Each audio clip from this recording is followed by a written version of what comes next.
les jours, des patients apprennent qu'ils ont un cancer. Et tous les jours, ils commencent un traitement sans savoir s'ils vont guérir. Pas parce que la médecine est mauvaise, ni parce que la science est en retard, mais parce qu'au moment crucial du choix du diagnostic, de la thérapie administrée aux patients, il nous manque encore un outil qui nous permettrait de prédire la réponse à l'ensemble des traitements. Alors on teste. On teste un premier traitement, un deuxième traitement, un troisième traitement, sans savoir lequel va réussir, ni même si le patient va survivre. Prenons un exemple très concret, le cas du cancer du foie. Sur 100 patients, plus de 70 recevront en première intention un traitement qui ne fonctionnera pas. C'est une immunothérapie, elle coûte 100 000 euros.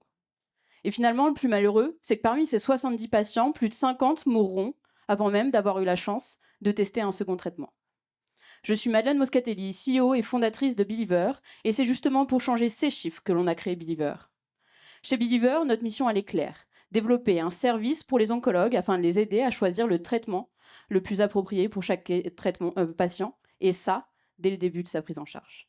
Concrètement, on a développé une technologie qui permet d'analyser la biopsie qui est faite lors du diagnostic. On l'analyse en profondeur, on comprend comment la tumeur fonctionne et quel traitement va pouvoir agir dans ce contexte spécifique.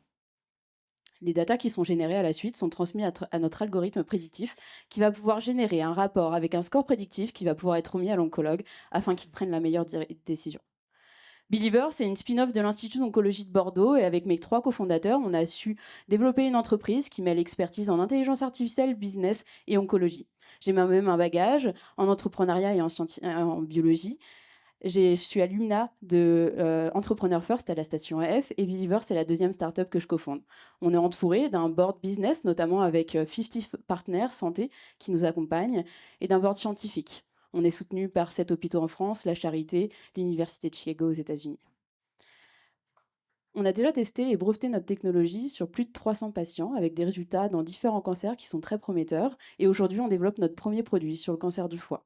Ce qui va nous différencier de la concurrence, c'est que finalement, on fait un test fonctionnel. On comprend par une approche protéomique comment la tumeur fonctionne, ce qui nous permet d'adresser l'ensemble des traitements, immunothérapie, petites molécules. On arrive même à différencier la réponse entre deux immunothérapies entre elles. Notre business model, on s'adresse, les oncologues vont pouvoir prescrire le service et c'est un laboratoire de biologie médicale qui va pouvoir le réaliser. Aujourd'hui, on vient de clôturer notre première levée de fonds à plus d'1 million d'euros, ce qui va nous permettre d'accélérer notre développement, notamment aux États-Unis où on prévoit une commercialisation d'ici 2028 et une commercialisation en Europe d'ici 2030. Mais notre vision, elle va bien au-delà du cancer du foie. L'idée, c'est d'adresser l'ensemble des cancers digestifs qui sont parmi les plus meurtriers, avec une errance thérapeutique qui est encore très importante. Traiter un cancer ne devrait pas être un jeu de hasard, les patients méritent mieux que ça.